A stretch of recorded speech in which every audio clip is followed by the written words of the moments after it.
दोस्तों, आखिर आरजेडी को ओवैसी से दिक्कत क्या है? एमआईएम की महागठबंधन में एंट्री को लेकर जारी सस्पेंस अब खुलकर सामने आ गया है। मिल गया है जवाब। ओवैसी की पार्टी को आखिर क्यों नहीं मिल रही है जगह? आखिर कौन है जो महागठबंधन में नहीं चाहता कि एमआईएम भी शामिल हो? कौन है जो मजलिस के खिलाफ है और क्यों बन गया है यह मसला सीमांचल की सियासत का केंद्र?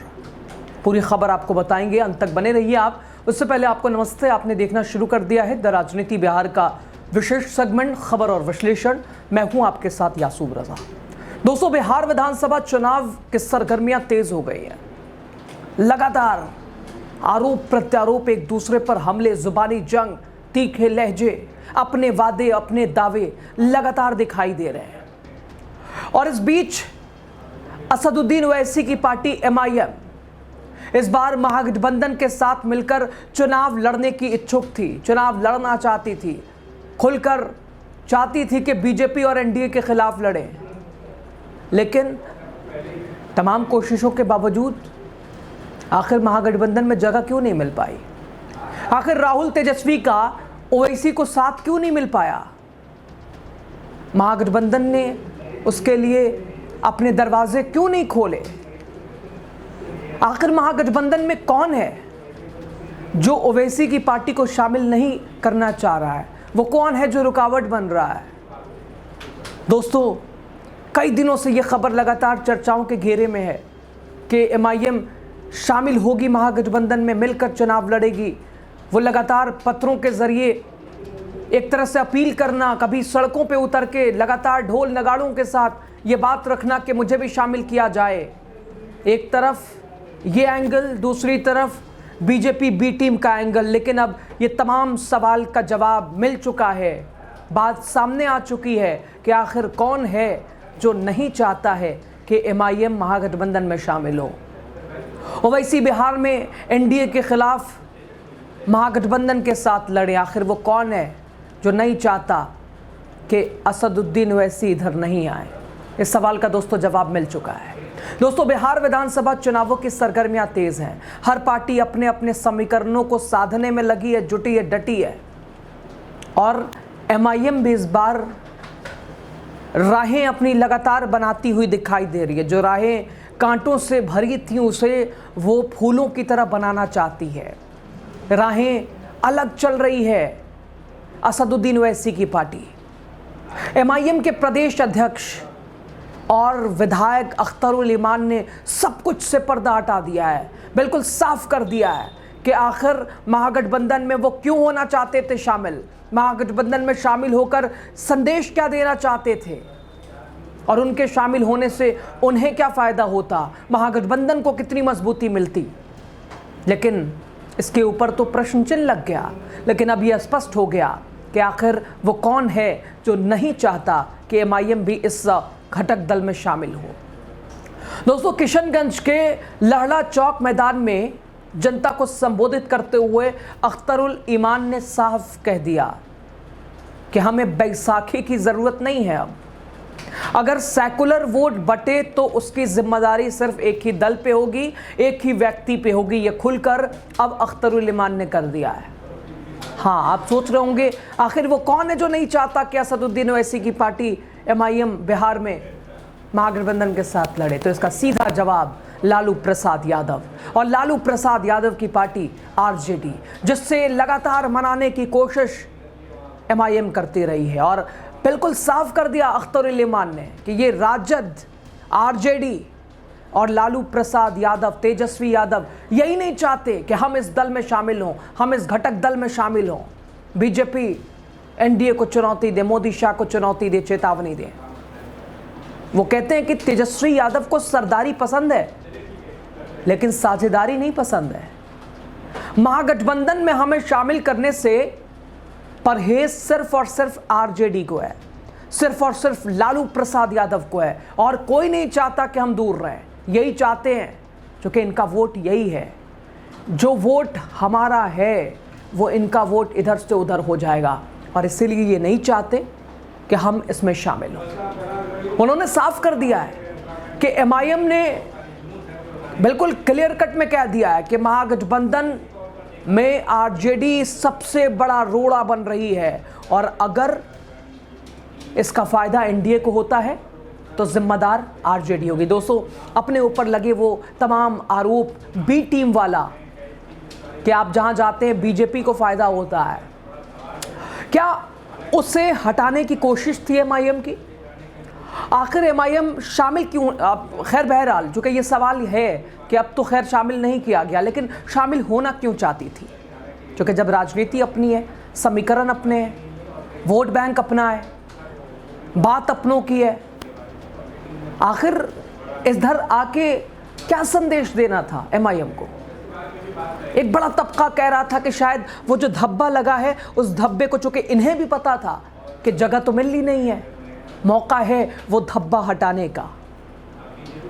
दोस्तों, एमआईएम पार्टी के प्रदेश अध्यक्ष अख्तरुल ईमान, बिहार प्रदेश अध्यक्ष, साफ तौर पर कहा कि एमआईएम को शामिल कराने में कोई दिक्कत नहीं है, कोई रुकावट नहीं है, कोई रोड़ा नहीं है, लेकिन सिर्फ और सिर्फ आरजेडी नहीं चाहती है।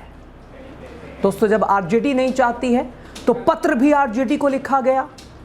जब आरजेडी नहीं चाहती है तो राबड़ी आवास के बाहर प्रदर्शन किया गया ढोल नगाड़ों के साथ। मतलब समझ नहीं आता है। खैर, अख्तरुल ईमान ने कहा कि हमारी पार्टी मजबूत है, बैसाखी की इसको ज़रूरत नहीं है, हम विधानसभा चुनाव में अपनी दावेदारी पेश करेंगे, अकेले लड़ेंगे। लेकिन एक बात ये भी स्पष्ट है, साफ है कि अगर हमारे अकेले चुनाव लड़ने से फ़ायदा एनडीए को, बीजेपी को होता है तो आप जिम्मेदार होइएगा। तो आज से पहले कौन जिम्मेदार हो रहा था, ये सबसे बड़ा सवाल है। जो बार बार जो आरोप लगे फिर उसे भी सिद्ध करना पड़ेगा, उसे भी एक्सेप्ट करना पड़ेगा, मानना पड़ेगा कि क्या सही में। खैर बहरहाल, एमआईएम की जगह नहीं बनने का कारण आरजेडी स्पष्ट हो गया। दोस्तों, लालू नहीं चाहते कि एमआईएम इधर आए, वो एम-वाई समीकरण छटक सकता है।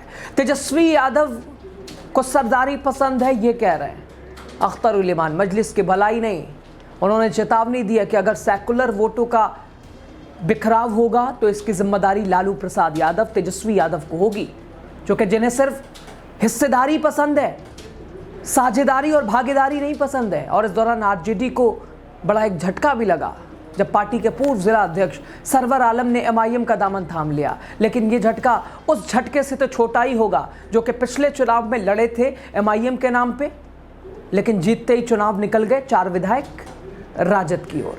और आज वही पार्टी संघर्ष कर रही थी आरजेडी में ही शामिल कराने को लेकर कि हमें बेस में शामिल किया जाए।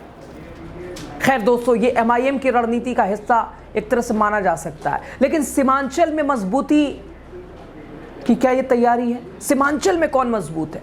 चूंकि सत्ता की कुंजी अगर सीमांचल माना जा रहा है तो सीमांचल में कौन मजबूत है?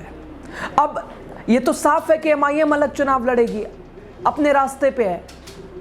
तो सबसे बड़ा चुनाव सवाल कि किसे फ़ायदा होगा, किसे नुकसान होगा। अख्तरुल ईमान ने कहा कि एमआईएम को साधारण राजनीतिक दल नहीं बल्कि एक बयार है। सीमांचल से उठी ये आवाज़ पूरे सूबे में गूंजेगी और ज़रूरत पड़ेगी तो पार्टी 40 से 100 सीटों पर अपने उम्मीदवार उतारेगी, लड़ाएगी। और दोस्तों, वहीं सभा में मौजूद एमआईएम के राष्ट्रीय प्रवक्ता वारिस पठान ने भी भाजपा आरएसएस पर गंभीर आरोप लगाया है। मुसलमानों को गाली देने, मंदिर मस्जिद के नाम पर नफरत फैलाने वालों को संरक्षण दे रहे हैं, ये इसका जिक्र किया है। उन्होंने कहा कि एमआईएम दलितों, वंचितों, अल्पसंख्यकों के हक की लड़ाई लड़ती है, हर स्तर पर लड़ती है। वारिस पठान ने तेजस्वी यादव को लेकर कहा कि तेजस्वी घमंड में चूर है। उन्हें मुसलमानों का वोट तो चाहिए, लेकिन वो हक नहीं देना चाहते हैं। वो जो वोट का जवाब है वो हक नहीं देना चाहते हैं, वोट ले लेते हैं। उन्होंने दावा किया कि आज सदन में अकेले अख्तरुल ईमान सीमांचल और मजलिस की आवाज़ बुलंद कर रहे हैं, लेकिन आने वाले दिनों में 40 विधायक मिलकर आवाज़ उठाएंगे। यानी साफ संदेश है कि वोट बंटना तो तय है। एमआईएम भले इधर नहीं आई, लेकिन एमआईएम ने नुकसान पहुंचाने की जो कवायद है वो शुरू कर दिया है। दोस्तों, क्या सीमांचल से उठी मजलिस इत्तेहादुल मुस्लिमीन की आवाज़ बिहार विधानसभा तक गूंजेगी या ये सपने अधूरे रह जाएंगे? और क्या MIM का अलग होना एक बार फिर बीजेपी के लिए फायदेमंद साबित होगा? क्या तेजस्वी के लिए MIM एक सहयोगी नहीं बल्कि एक चुनौती बनती जा रही है? और ये महागठबंधन के लिए ये कितना बड़ा खतरा है? या अगर MIM अकेले चुनाव लड़ती है तो ये किसका नुकसान है? और अगर सेकुलर वोट बिखरा तो इसका फायदा किससे मिलेगा? क्या NDA को मिलेगा? सवाल गंभीर हैं, जवाब जनता करेगी, जवाब जनता को देना है। आप क्या सोचते हैं ज़रूर बताइएगा। आखिर MIM को क्यों नहीं RJD में शामिल कराया गया? आपकी भी अपने तर्क, अपनी वजह हो वो भी बताइएगा। और अगर शामिल हो जाती तो कितनी मजबूत महागठबंधन होती? शामिल ना हो के क्या सिचुएशन होगी? कौन किसे नुकसान पहुंचाएगा, किसे फ़ायदा पहुंचाएगा?